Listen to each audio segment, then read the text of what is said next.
Saludos desde la redacción de Euronews. Este viernes 19 de febrero empezamos viajando a Marte en la primera misión en busca de vida en el planeta rojo.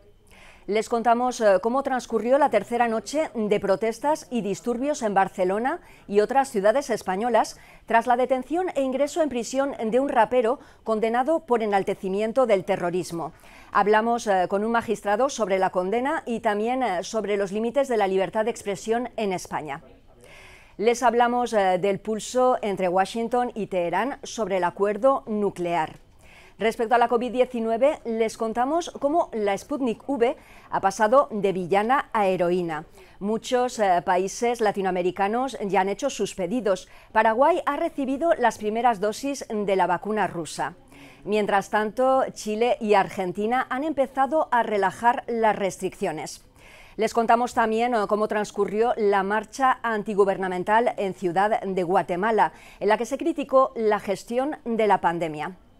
Y terminamos con un sorprendente descubrimiento en el sur de España que nos transporta a Al-Ándalus. Todo esto y mucho más a continuación. Antes, los titulares. El explorador robótico de la NASA Perseverance aterriza con éxito en Marte con la misión de buscar indicios de vida presente o pasada. Tercera noche de disturbios en Cataluña por el encarcelamiento del rapero Pablo Hasél. Los altercados ahondan la fractura en la coalición de gobierno. Rusia admite no tener suficiente capacidad productiva para abastecer la demanda mundial de su vacuna. Ted Cruz en el ojo del huracán. El senador se fue a Cancún dejando su estado Texas en plena ola de frío y con millones de personas sin luz ni agua potable. Irán reclama a Estados Unidos que levante las sanciones en respuesta a la oferta de la administración Biden de retomar las negociaciones sobre el programa nuclear. Silencio y nervios en la sala de control de la NASA durante los llamados 7 minutos de terror que preceden al inicio de una misión histórica, la del explorador robótico Perseverance en Marte.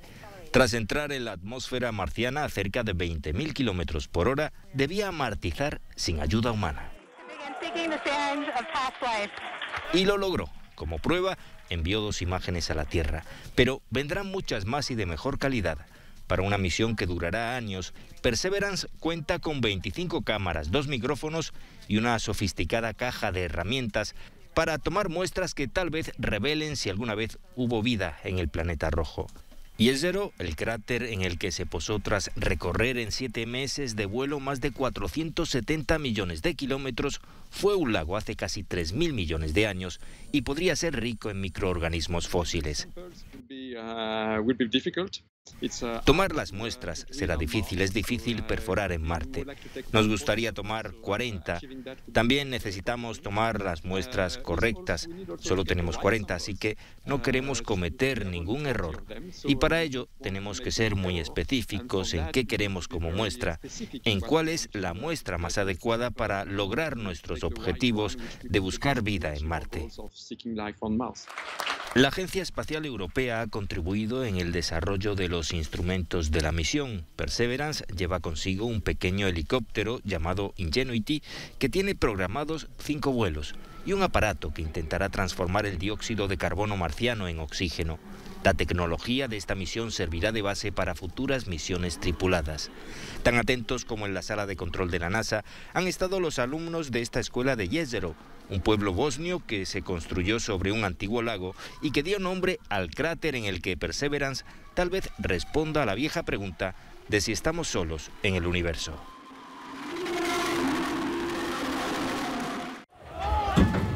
Otra noche de altercados en Cataluña y ya van 3 consecutivas por el encarcelamiento del rapero Pablo Hasél. También hubo cargas policiales en Valencia. La condena del cantante por enaltecimiento del terrorismo e injurias a la corona no solo ha impulsado el debate sobre los límites de la libertad de expresión en España, sino que también ha generado fuertes tensiones dentro del gobierno, provocadas por el apoyo a los disturbios del partido izquierdista Podemos, socio menor de la coalición, que además ha puesto en tela de juicio la actuación policial. Y algunas de las barbaridades que se dicen siempre, se llevan a los hechos, entonces habrá que actuar contra ello. Pero el cantar, el decir, el explicar, el escribir eso no puede ser condenado nunca, porque entonces estamos en una regresión y estamos pues en un problema que no nos lleva a nada. No se ha conseguido nada sin disturbios, esa es mi opinión. Siempre se oye como que el mobiliario urbano como que es demasiado importante antes de una opinión, o sea, que nos estamos manifestando por nuestras libertades, que un contenedor no es más que una vida, o sea, no tiene mucho sentido. Más allá del debate social y político, se sabe que los participantes en los disturbios son muy jóvenes y responden a llamamientos en las redes sociales a luchar por la libertad de expresión. En Cataluña se suman activistas bregados en la lucha callejera. En Madrid los más violentos proceden de grupos de ultraizquierda. Preocupación en España por las nuevas convocatorias en apoyo al rapero Pablo Hasél, que han dejado decenas de heridos y detenidos en Madrid y Barcelona. El rapero catalán ingresó el martes en prisión. Está condenado a 9 meses de cárcel por enaltecimiento del terrorismo y a multas por injurias a la corona e instituciones del Estado. Hasél es reincidente, ya había sido condenado por enaltecimiento del terrorismo, pero su pena fue suspendida. Pero hubiese podido haber otro desenlace, una sentencia menos dura con el actual Código Penal. Responde a ello el magistrado Ignacio González Vega. Aquí el problema en España es el de la cuestión de los límites de la libertad de expresión. Y la sentencia que se dictó inicialmente era de 2 años y 6 meses de prisión. En apelación se rebajó a 9 meses y 1 día de prisión porque se entendía que los hechos no eran capaces de crear un riesgo real a las personas. Y finalmente, en casación ante el Tribunal Supremo, fue una sentencia en la que se confirmó por 3 votos a favor frente a 2 contrarios. Luego, entre los propios jueces es un tema debatido. Pero ¿cuál es el límite de la libertad de expresión? ¿Es posible ponerle límites? Bueno, yo creo que es posible establecer límites a la libertad de expresión, pero incluso aunque se sobrepasen esos límites, no deben ser en todo caso motivo de castigo penal. ¿Hay precedentes de casos similares al de Pablo Hasél? Sí hay precedentes de casos similares al mismo que le ha ocurrido a Pablo Hasél. La peculiaridad de Pablo Hasél es que no es delincuente primario. Es una persona que tiene antecedentes penales por delitos no solo de expresión, sino también de otra naturaleza, y de hecho hoy se ha conocido una nueva condena por tratar de agredir a un testigo en un juicio, y el no ser delincuente primario, el tener antecedentes penales, hace que la pena no sea suspendible y que, por tanto, aunque sea una pena pequeña de 9 meses y 1 día de prisión, deba de cumplirla. Unidas Podemos, socio de gobierno de los socialistas en España, ha oficializado la petición de indulto para Hasél, que suma ahora una nueva condena de 2 años y medio de cárcel por amenazar a un testigo en un juicio.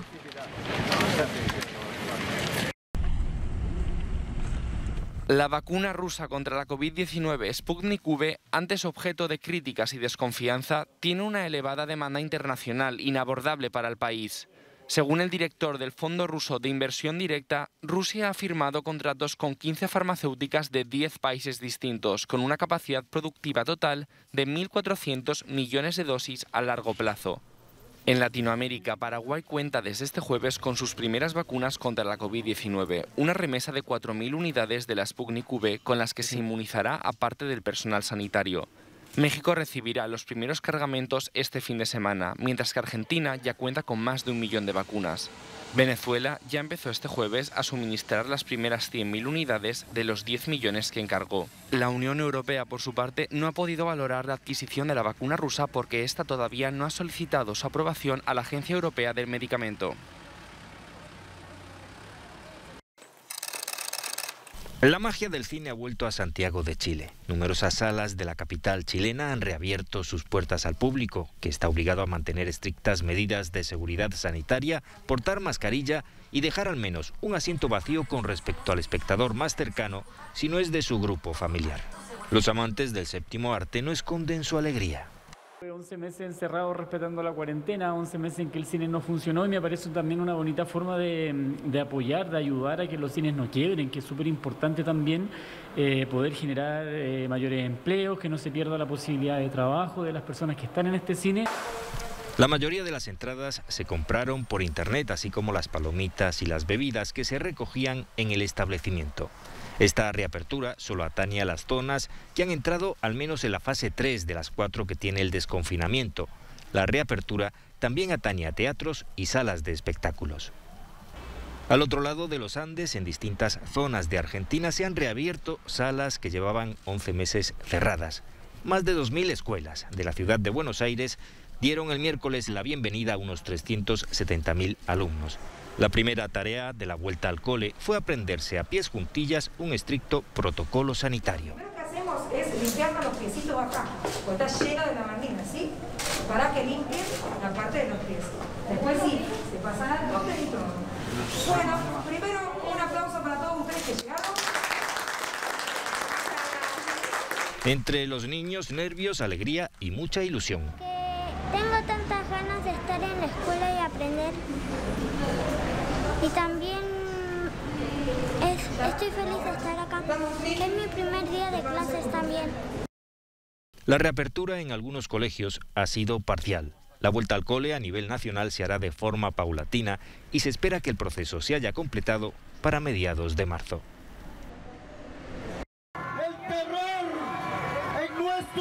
Aún resuenan los ecos de la marcha antigubernamental que recorrió el jueves Ciudad de Guatemala. Miles de campesinos e indígenas unieron sus voces para exigir la renuncia del presidente, Alejandro Giammattei, al que acusan de haber gestionado mal la pandemia de la COVID-19. Con algo más de 17 millones de habitantes, Guatemala había registrado hasta el miércoles 6.164 muertos y 168.880 contagiados. Además, todavía no ha recibido su primer lote de vacunas, a diferencia de otros países centroamericanos como Costa Rica, Panamá y El Salvador. El CODECA, el comité de desconvocante de la marcha, acusa a Giammattei de haber endeudado al país de forma opaca desde que accedió a la presidencia hace poco más de un año. También le reprocha no luchar contra la corrupción estatal y no investigar los crímenes de varios líderes campesinos y el secuestro y asesinato de varias niñas. Bajo su gobierno, concluye, la pandemia ha hecho más ricos a los ricos y más pobres a los pobres, el 59% de la población, según datos oficiales.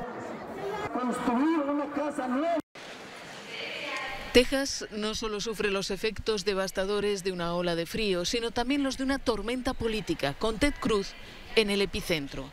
El miércoles pasado, con el estado paralizado por el frío, los apagones y la falta de agua potable, el senador republicano se fue de vacaciones con su familia a Cancún.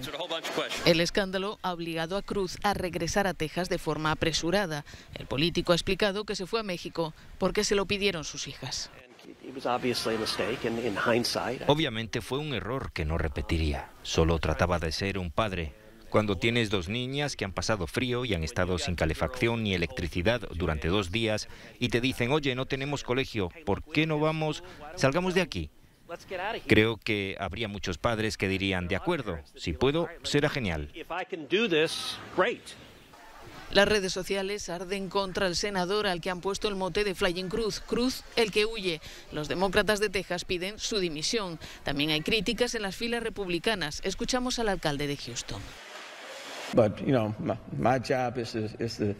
Mi trabajo es estar aquí hasta que la situación se resuelva. Dejaré al senador que se explique por sí mismo. No en vano, Ted Cruz se fue de vacaciones mientras millones de habitantes de su estado sufrían no solo el frío polar de un insólito temporal invernal, sino además una grave crisis de suministro eléctrico. En el momento más grave, los apagones dejaron sin luz a 3,5 millones de hogares, debido al congelamiento de los generadores y a una demanda de electricidad sin precedentes. Los republicanos culpan del desastre a las energías limpias, porque el frío apagó parte de las turbinas eólicas. Las autoridades lo niegan. A eso se sumó otro problema mayor, la falta de agua potable, con 10 millones de personas, incluidos habitantes de grandes ciudades como Houston o San Antonio, forzados a hervir agua para beber o acudir a los lugares de reparto. La temperatura en casa era de 0 grados. Ahora ha vuelto la electricidad y hace más calor, pero no tenemos agua. El dueño de una tienda de muebles de Houston ha convertido su comercio en refugio para dar cobijo a las familias que lo necesiten. No podemos permitir que se congelen y no poder darles de comer. Así que es bueno que hayan hecho esto, porque si no estaríamos en casa congelándonos. Este jueves en Texas todavía había más de 300.000 hogares sin electricidad. ¿Quién cederá primero, Irán o Estados Unidos? El gobierno iraní ha respondido sí a la oferta de la administración Biden de retomar las negociaciones sobre el programa nuclear, pero con una condición: que Washington levante antes todas sus sanciones. El ministro de Exteriores, Javad Zarif, lo explica en un tuit: cuando Estados Unidos levante incondicional y efectivamente todas las sanciones reimpuestas por Trump, Irán revertirá de forma inmediata sus medidas correctivas, dice. El acuerdo nuclear, suscrito por Irán y 6 grandes potencias, se encuentra muy debilitado desde que en 2018 el gobierno Trump decidió retirarse y reimpuso sanciones a Teherán. En respuesta, Irán ha ido reduciendo poco a poco sus compromisos. Recientemente retomó la producción de uranio enriquecido al 20%. Los ministros de Exteriores de los países firmantes apelaron este jueves a Teherán a respetar el pacto. La decisión de la administración Biden de comprometerse diplomáticamente con Irán y de reactivar el acuerdo nuclear es clara, dice el jefe de la diplomacia británica. Obviamente, dar ese paso al mismo tiempo que Irán amenaza con seguir incumpliendo los controles y protocolos de la OIEA sería preocupante. Razón de más para reunirnos, impulsar la diplomacia y trazar un camino. El gobierno estadounidense no solo ha abierto la puerta a una solución de la crisis, sino que aspira a llegar a compromisos con Irán en otros campos, como explica el portavoz del Departamento de Estado. Queremos ir más allá del acuerdo de 2015, alargarlo y reforzarlo y basarnos en él con acuerdos de seguimiento para abordar otras áreas de preocupación cuando se trata de nuestra relación con Irán. El problema es que se necesita que alguien dé el primer paso. Esta semana el líder supremo iraní, Ali Jamenei, que tiene la última palabra en las decisiones de su país, advirtió de que quiere hechos y no promesas como condición previa para que Irán vuelva a cumplir sus obligaciones.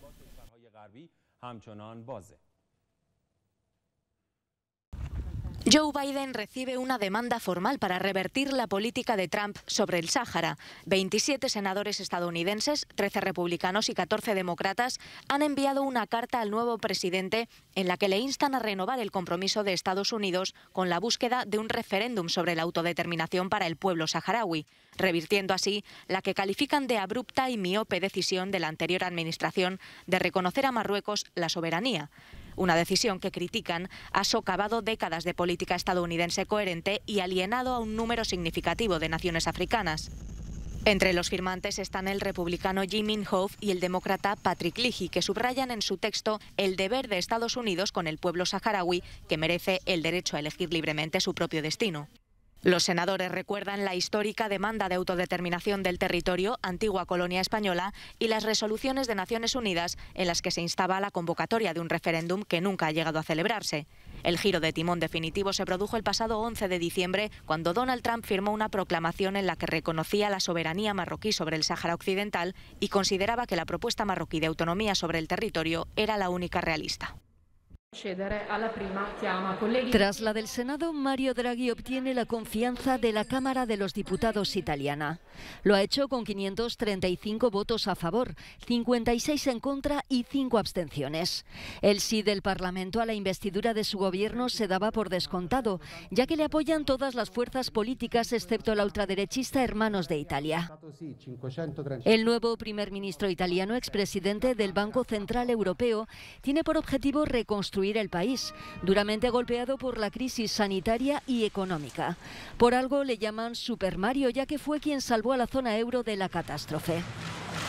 Este economista de 73 años se ha comprometido también a luchar contra la corrupción que castiga el tejido económico y la libre competencia y a impulsar una reforma de la justicia. Draghi fue designado para formar un ejecutivo técnico tras la dimisión de Giuseppe Conte por falta de apoyos. Los vestigios del Al-Ándalus resurgen en los lugares más inesperados. Unas obras en este bar de Sevilla han puesto al descubierto unos baños árabes del siglo XII. Es el único Aman al-Moade existente en España, con unas bóvedas completamente cubiertas de pinturas de gran calidad y un paño con decoración geométrica que cubre el dintel de la puerta, para orgullo de sus dueños. Como empresario, pues fue una grata sorpresa Hombre, un esfuerzo de todo tipo, ya se lo imagináis, porque esto es costoso, pero bueno, estamos orgullosos de dónde estamos y lo que hemos encontrado, estamos bastante satisfechos, ¿no? Este Amán fue ocultado durante más de un siglo tras unos muros para preservarlo cuando este local fue un hotel. Ahora va a volver a lucir en todo su esplendor en el bien llamado Bar Giralda, donde decenas de visitantes entran cada día como en un museo para admirarlo.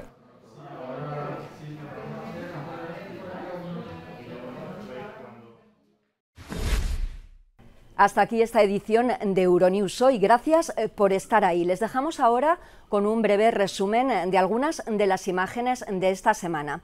Cuídense mucho y feliz fin de semana. Hasta el lunes.